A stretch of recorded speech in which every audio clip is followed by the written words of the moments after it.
What's going on, everybody? So today I want to go over who is the best sustained unit in Honkai Star Rail. Now, if you're watching this video, you're probably going to say Aventurine, Hyacinth, maybe Gallagher if you have him at E6, of course, Lingsha, Huo. But here is the thing. There is no single best sustained unit in Honkai Star Rail, and I understand a lot of people know this already, but a lot of people at the same time don't. I will say though, there are sustained units who are better than others. For example, Bailu is currently the worst sustained in the game because her actual sustaining capabilities are great, but she can't cleanse.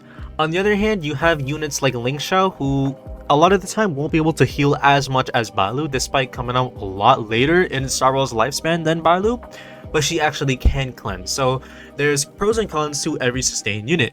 Even Aventurine, right? When it comes to raw sustaining capabilities, just keeping your team alive, Aventurine is going to be the best at that. Does that mean you want to slap him on every single team comp and call it a day using him mindlessly? Obviously not. And once again, I know that a lot of people know this.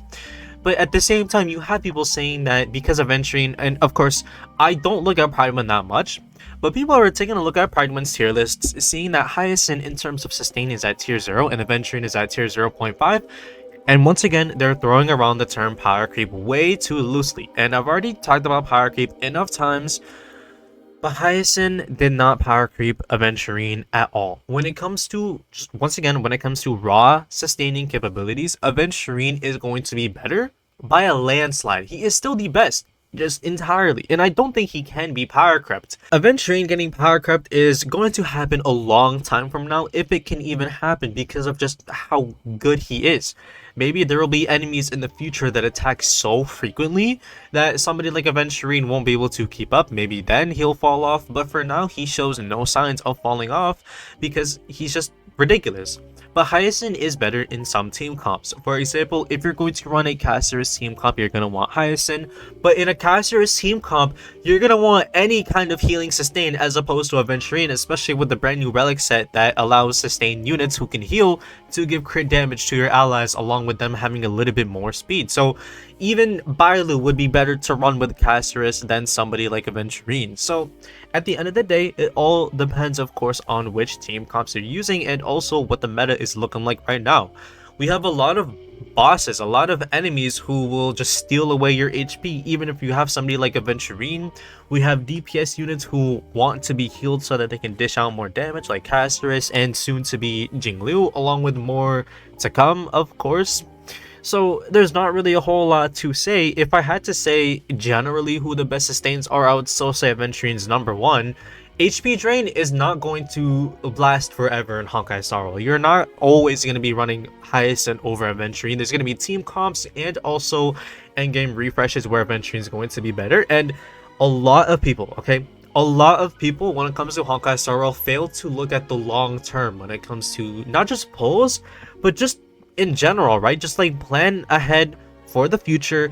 Aventurine not being the greatest right now doesn't mean that he's been power crept. He hasn't even fallen off, really. It just means that the meta isn't to his liking, and I've talked about that a lot more in my power creep video, but that's something that no one seems to really understand, right? Such little amount of people realize that the shifts in meta at the end of the day makes a much bigger difference than just raw power creep.